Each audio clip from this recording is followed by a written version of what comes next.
This is actually the fifth in a monthly series of free sleep science webinars with me, Sophie Bostock. And this time we are focusing on women's sleep. Why? Well, because men and women experience different rates of sleep problems. So adolescent girls typically experience at least 2 to 3 times higher rates of insomnia during puberty. And this really kicks in when our sex hormones start to make an appearance. But actually, throughout a woman's life, they are at typically 60% increased risk of a chronic sleep disorder, insomnia, which is the most common and we'll be talking a bit about today. So, roughly on average, say 1 in 4 women will experience insomnia versus 1 in 6 men. And a recent survey by the guys that run the Zoe program, which helps people to monitor their blood sugar, actually found that 82% of women report sleep problems during perimenopause. Now, that is much higher than any other previously published data that I've seen.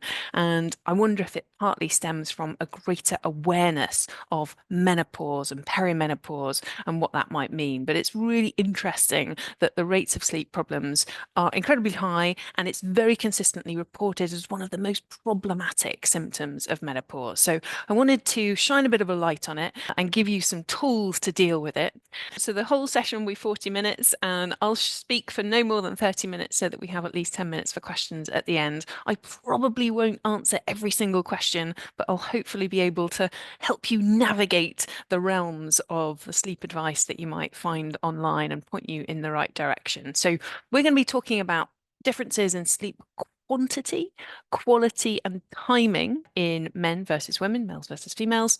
We'll also talk at record speed about universal principles of quality sleep, and that's going to be true for everyone.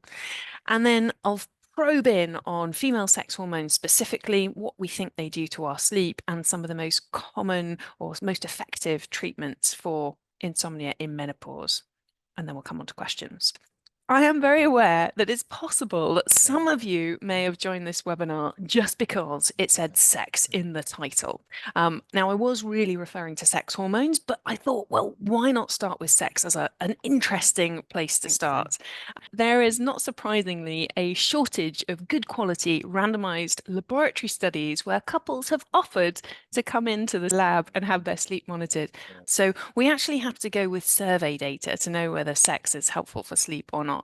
And one of the largest studies that was done was an Australian study where they asked people about their experiences. And as you can see on this slide, for both men and women, sex with a partner, particularly where it involved an orgasm, seemed to be, for at least 2/3 of people, associated with better quality sleep. And that's been backed up in a number of survey studies. The researchers suggested that promoting safe sexual activity before bed may offer a novel behavioral strategy for promoting sleep. And that is partly because of the cocktail of hormones that are released, particularly during orgasm. So things like oxytocin and prolactin, which are very relaxing hormones and can help to fight the stress response, which is something that we will come on to. So I just wanted to make sure we tick that box before we go on to the differences between male and female sleep.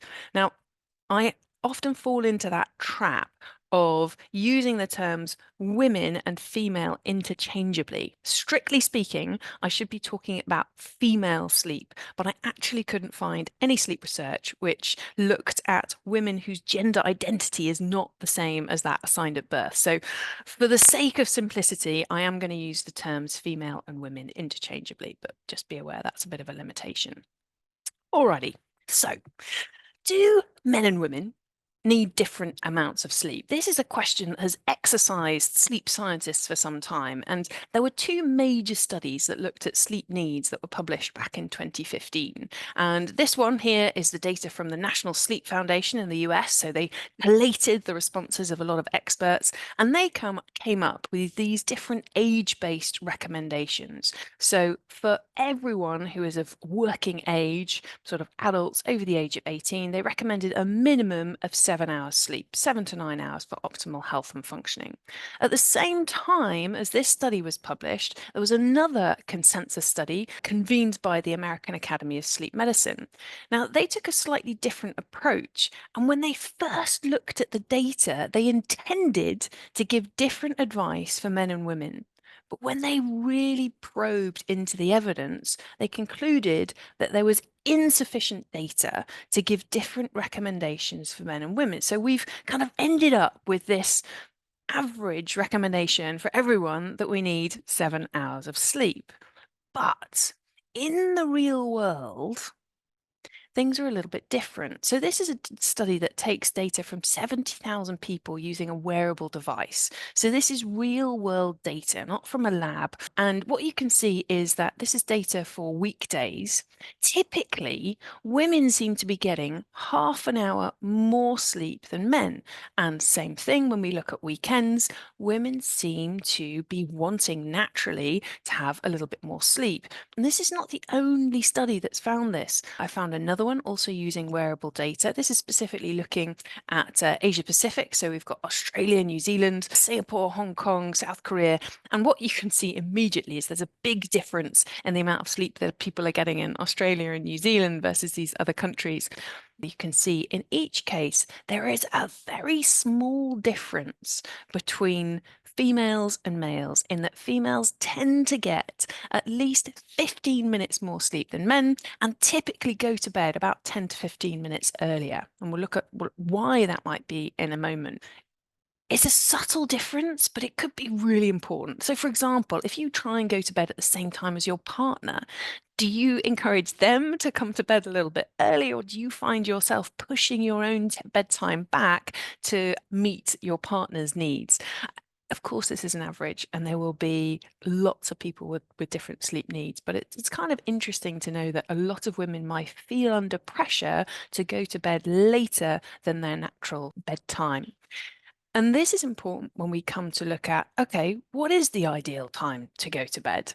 So I'm going to show you some data from a study in 100,000 UK biobank participants. And this is objective sleep data, which was collected over 7 days. So they kind of wore a sleep monitor for 7 days. And then they were followed up over 6 years to see who went on to develop heart disease. So this is in middle-aged adults. And this chart shows survival. So we want to be at the top with no cardiovascular disease. That's that top line. They've got the lowest rates of heart disease. And as you can see, people who went to bed between 10 and 11 p.m. had lower rates of heart disease than people who went to bed between 11 and 12 or even before 10 p.m. And the highest rates, sort of lowest rates of survival, were associated with people who went to bed after midnight. The reason I'm showing you this is that this relationship was actually driven by women. It was only significant for women. In men, there was a slightly higher risk for those going to bed early between 10 and 11, but the other relationships didn't hold out when they controlled for things like sleep duration. So the researchers suggest that actually sleep onset timing might be even more important for women than it is for men. This is quite puzzling, and we'll kind of come on to why. Finally, in terms of differences, I wanted to touch on sleep quality. So how do we measure sleep quality? Well, ideally in the lab, we actually measure it with an electroencephalogram. So we plug electrodes onto the brain. And I'm not going to speak through this in too much detail, but what we do know is that we sleep in 4 different stages. Stage 1 is very light. After about 10 minutes, we'll get into stage 2, which is very important for memory consolidation and focus. After about 30 to 40 minutes, we'll get into deep, slow wave sleep, which is really important for physical restoration, really important for our long-term health as well. So we've got anti-inflammatory effects, we release growth hormone, repair damaged cells. It's what makes you wake up feeling energized. So we want, plenty of deep, slow wave sleep. And then we kind of cycle through these different stages. And in the second half of the night, we get more REM, rapid eye movement sleep, which we know is very important for emotional balance. But whoever we are, male or female, as we get older, our sleep cycles naturally become more disrupted. And it's really important to say that this is both for men and women. This is not just women going through menopause. And I found one study actually that suggested that the impacts of aging are more important than those of menopause. So there's a certain inevitability about sleep becoming more broken, but there is lots of things that we can do to help protect healthy sleep patterns, which is, of course, what we will come on to. But what was very interesting when researchers tried to compare the objective sleep metrics of men and women is it was a bit of a shocker that actually, when you use a polysomnogram, which measures lots of different aspects of sleep quality in the lab, women actually seem to have better sleep quality than men. So more slow wave sleep, more sleep spindles. They wake up less, even though subjectively they are also more likely to report insomnia. This is a total puzzle. I'm just throwing it into the mix. It may be that your sleep quality is actually better than you think. But if you would like to enhance your sleep quality, I'm going to give you a simple framework that we'll latch things on as we go on to talk about sex hormones. But whoever you are, your alertness or sleepiness over the course of 24 hours tends to follow a pattern like this. So we get more alert through the morning, we have a bit of a lull after lunch, things pick up about 5 o'clock, and then as it gets dark, we get sleepy and the cycle begins again. And this rhythm, this pattern is controlled by three systems: our circadian rhythms, sleep pressure, and the stress system. And these three all work independently. And this is important because if one of them is skew, if one of them gets messed up, we can focus on the other two, and that will still hopefully improve the quality of our sleep. If we start with body clocks, our circadian rhythms, what are these? Well, these are little internal clocks which live in every cell and system in our body. And the DNA within ourselves gives us instructions to operate on a 24-hour cycle. So when we wake up at the same time every single day, like clockwork, all of these clocks can work together. They work in sync. The body works efficiently. We start to anticipate our wake up time. So we get a lovely surge of cortisol half an hour before we wake up. So we wake up before our alarm and we feel alert. About an hour and a half before our normal bedtime, the brain starts to produce melatonin, which signals the brain and body that it's time for sleep. So consistency or regularity is one of the major drivers of good quality sleep. When our rhythms are haphazard, as in shift work, our sleep, our alertness, our memory, our metabolism, everything can be disrupted because we put the body under more stress. So, if you can't get up at the same time every day, there are also other ways that we can help to keep our body clocks in sync. And that's by using things called Zeitgebers or time givers, the most powerful of which is bright light. So, bright light, particularly natural light from the sun, lands on receptors in the back of the eye, tells a master clock that it's time to be awake, and that kind of sends the word to the rest of the body to be alert. We also rely on signals of temperature, food, and movement. So you kind of want to avoid high temperatures, late night meals, and vigorous movement in the last hour before you go to bed. And this starts to hint at some of the challenges in menopause. So, for example, temperature fluctuation. When you've got hot flushes, night sweats, that makes getting into and staying in a deep sleep very difficult because it's a waking signal to the rest of the brain and body. So, a lot of the advice that you will read, that you will hear, which we often call sleep hygiene, is aimed at strengthening your circadian rhythms, keeping them in sync. Waking up at the same time each day, getting plenty of natural light, dimming the lights before bed. Alcohol can actually not only disrupt the quality of your sleep, but it can also delay sleep timing. And darkness before bed is also a really good strategy. So that's circadian rhythms. The second system I will be a bit briefer about, which is sleep pressure. That's really what kind of builds up the longer you've been awake. So if you're struggling to fall asleep, the easiest thing to do is just to go to bed later. You're going to accumulate more sleep pressure. One of the problems is that a lot of people mess with sleep pressure by having lots of caffeine or stimulants during the day, which actually has the effect of blocking sleep pressure. So, in order to manage sleep pressure, you avoid stimulants. The more physical exercise you do, the more sleep pressure you will accumulate, and the more likely you are to have good quality sleep through the night. And we can also use sleep to improve alertness by having short naps. And this can be a really helpful strategy if you are really struggling with sleep during the night. You literally can't keep your eyes open. I wouldn't recommend long naps, which are going to use up a lot of sleep pressure and actually make it harder to sleep at night. But 10 to 20 minutes here or there could really help with alertness when you're struggling with fatigue. And then the final system, which influences our sleep, and is the one where if you are sort of tackling menopause right now, you may well find has become a bit skew-if, is the stress system. And the stress system evolved to help protect us from danger. It's our fight or flight system. So all our automatic processes are either in fight or flight or they're in rest or digest. And of course, to sleep, we want them in that sort of inactive recovery mode. But if we are exposed to stressors, we activate the fight or flight stress response. Now, I mentioned the stress hormone cortisol earlier and said, yep, we want some of it in the morning. What we really don't want is to have a lot of cortisol in our system in the late afternoon, evening, because it's going to interfere with that hormone melatonin that helps to signal to the body that it's time for sleep. But what we know is that there are a lot of triggers of the stress hormone cortisol. Some of them are psychological. So, threats to our safety or status, being in a situation that feels unpredictable or out of our control, and also novelty, new environments. All of those things can put the brain on edge, just turn up the cortisol tap and push us into lighter stages of sleep. So I'm sure you can probably all think of things which recently have maybe turned on that cortisol tap.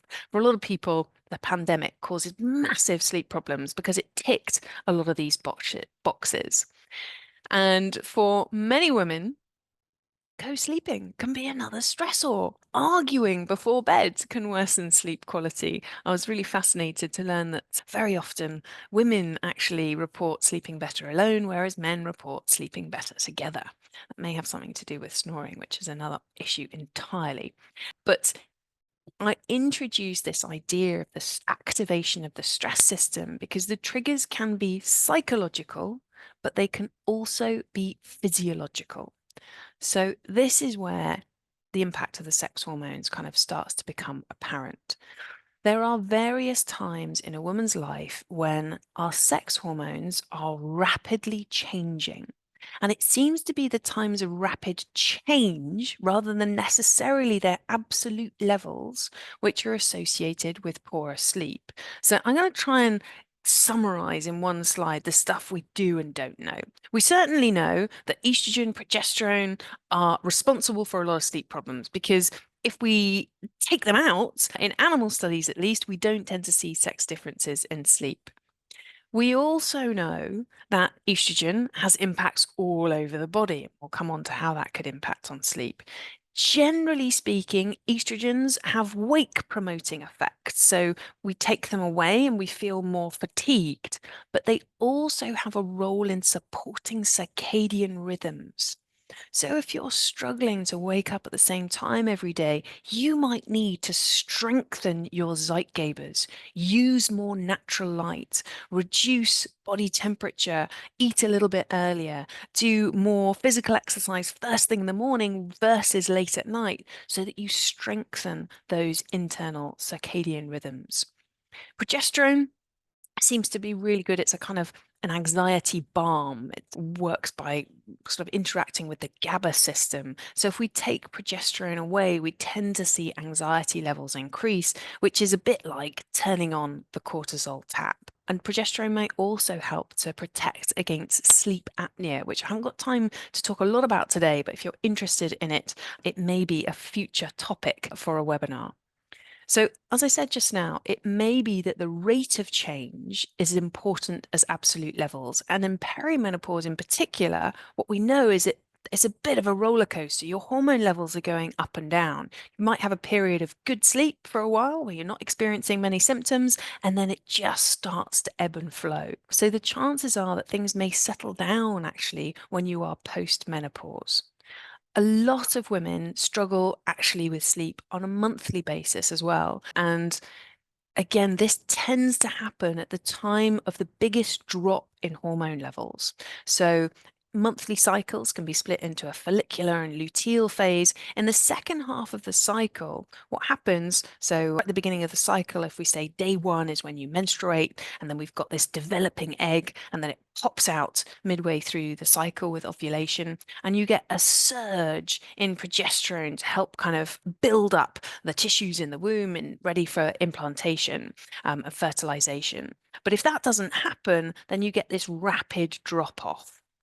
And that seems to coincide for a lot of women with sleep problems, all associated with premenstrual syndrome. So, if you've been familiar with that, you might find dreams, disrupted sleep, difficulty falling asleep, headache, backaches, all of those things for a lot of women can be down to hormonal changes. And I'm always interested in the fact that actually, this second half of the cycle, body temperature is maintained a little bit higher. And that also may help to explain why sleep is a little bit harder. So, sleeping in a cool bedroom in that second half of the cycle may be just a useful strategy. So, what can you do if you're being impacted by poor sleep during the menopausal transition? Well, I mentioned earlier that sleep problems are very common, but they are not universal. That's really important to say. This is not inevitable. There are certainly lots of things that we can do to protect good sleep no matter what is happening. Now, in this hormone roller coaster, if you look up in a textbook, there's all sorts of different impacts of hormonal changes, one of which is poor sleep. But what's kind of tricky is the fact that if you take any one of these symptoms of menopause, they could actually all independently have a negative impact on sleep. So it may well be that the hormonal changes themselves aren't altering sleep, but actually it's the increased pain, inflammation. It's that kind of anxiety about a loss of libido. It's the changes in body shape owing to insulin resistance and higher levels of cortisol. Some women experience tinnitus. If you follow me on Instagram, you'll know I recently posted about that, something that I've noticed that came out of nowhere, which can be related to perimenopause. So all of these kind of mood changes, brain fog, that can alter sleep. And then when you don't sleep well, regrettably, it amplifies those other symptoms. So menopause is prime time for getting stuck in this kind of negative cycle, which is characterized by what we call hyperarousal. And all that means is this tendency to have a stress response that's slightly in the on position. And it might start with hormonal changes, it might start with psychological changes, but the impact is to be stuck in this perpetual zone of feeling kind of tired from poor quality or insufficient sleep, but still wired, still activated, which makes getting to sleep harder. And so a lot of us are kind of forced to adopt coping behaviors that actually make things worse. And this is where it becomes a more entrenched problem. So you might find that, "Oh, I can't be bothered to cook. I'm just gonna, have fast food, gonna have ice cream late at night to try and make myself feel better." That actually delays bedtime. Maybe rely on a few glasses of wine. Maybe you're so tired you have a bit of extra caffeine during the day. And all these things just serve to reinforce those negative sleep patterns. And if you're not careful, after a while, actually you start to feel pretty negative about sleep. And anyone who's joined this webinar thinking, "I'm a terrible sleeper," that can actually be a symptom of poor sleep. The stress response is focusing on sleep as this source of stress. And what's really important is that we give you the capability, the confidence that you know what to do to change it. So let's come on to some tactical solutions. If it's hot flushes, if you're waking up with night sweats, these are just very practical things that you can do, which aren't going to prevent the hot flushes, but they will help you to fall back to sleep faster. So just, for example, sleeping on a towel so that you can rapidly change your bedding, keeping the bedroom cool. There was an interesting study recently that found that a cooling mattress or pillow does actually seem to help to reduce core body temperature and may help us to stay in deep sleep for longer. Having separate bedding from your partner, that's often done in Scandinavia. I think it's a total game changer. You get less hot, you get less bothered by them moving around. That's recommended for anyone, whether you're menopausal or not. And this is a big one. Any kind of strategy that helps you rehearse relaxation. And by that, I mean switching off the cortisol stress response. Mindfulness or breath work techniques. Box breathing is a very simple one. For example, breathing in for a count of four, holding for a count of four, breathing out for a count of four, and holding for a count of four. If you do that slowly, repeat for 3, 4, or 5 cycles, anytime, day or night, it will help you to sort of gain a sense of control, reduce those stress hormones. I want to show you some data because there's all sorts of different solutions that get bandied around. And there was a very helpful paper that was published a few years ago now, but it hasn't really been bettered. And they did a comparison specifically for women who were experiencing hot flushes during menopause. It's called the MS Flash study. It was done in America where they call them flashes versus flushes. And they compared taking antidepressants, yoga, aerobic exercise, omega-3 fatty acids, HRT, hormone replacement therapy, another antidepressant, and CBTI, cognitive behavioral therapy for insomnia. And this was a comparison in 500 different women. And they looked at insomnia symptoms specifically as the outcome. And what did they find? Well, they found that the most effective and reliable strategy was cognitive behavioral therapy for insomnia. Now, there were also benefits with aerobic exercise, with yoga, with HRT, and with antidepressants. So it's not that there is only one thing that is going to work. But in terms of the solution with the best evidence base, it's actually CBT for insomnia. Now, in a previous webinar in March, I did go through the ingredients for that in a bit more detail, but I'm just going to very quickly kind of dash through the main ones today. The first one is to keep a sleep diary to sort of spot patterns. And there's a template on my website, and I'll also resend that with the recording of this webinar. But it's really to start to work out what are your triggers? What works for you? Are there some habits that you could track, like getting more natural light, waking up at the same time each day? If you track those every day for 2 weeks, do you start to see an improvement in your sleep patterns? So that's the first thing. We've already mentioned practicing relaxation, getting up at the same time, physical exercise, incredibly helpful for every single sleep system. It helps moderate your body clocks, it helps to build up sleep pressure, and it also helps to ease off those stress hormones. So the good news is it doesn't have to be particularly vigorous, but just moving your body every day. It's great for mood and it's great for sleep. And then trying to focus on just using your bed for sleep and sex and nothing else.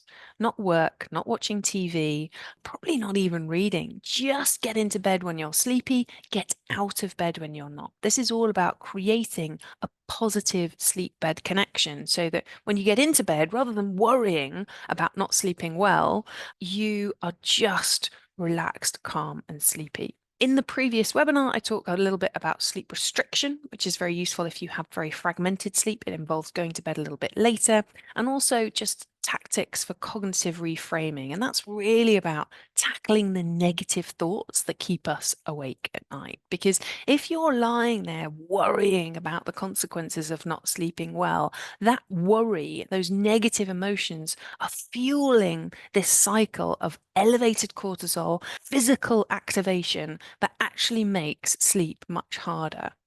And when you learn to work through that with cognitive reframing or mindfulness, you can actually change the nature of those thoughts. Reassure yourself, give yourself confidence that it's okay to wake up. It's just that you're going to fall back to sleep. And if you don't fall back to sleep, it's not the end of the world. The less you worry about it, the easier you will find it to get back into a state of deep relaxation and actually employ some of these calming strategies. So, we may not be able to prevent you waking up in the middle of the night. That is a natural part of aging. But what we can do is help you fall back to sleep again quickly. This has been very, very quick, but it's already 7:30 and I really want to leave time for questions. So if you have got questions, please do enter them into the chat or you can always unmute. There are some other resources that I wanted to highlight as well. There's something called the Menopause Charity, which I think provides some really useful advice. And they also have an app called the Balance app that you can use for free to track your symptoms. A couple of really good books. I think Dr. Stacey Sims has some really interesting things for people who are interested in sport and sleep. And I also quite enjoyed Amanda Thiebb's Menopocalypse. I thought that was quite interesting. So I know this has been a very whistle-stop tour, but hopefully there's been some stuff in there that you will find useful. I'm going to put a recap on the screen and just allow people a minute or two for answering questions. If you don't have any questions, do jump off. As I said, I will share a copy of the recording. Thank you so much, everybody, for joining. If there's anything that you wanted to ask and you didn't get to ask, please feel free to email me, sophie@thesleepscientist.com. I really hope it's helpful and hope to see you on our next webinar.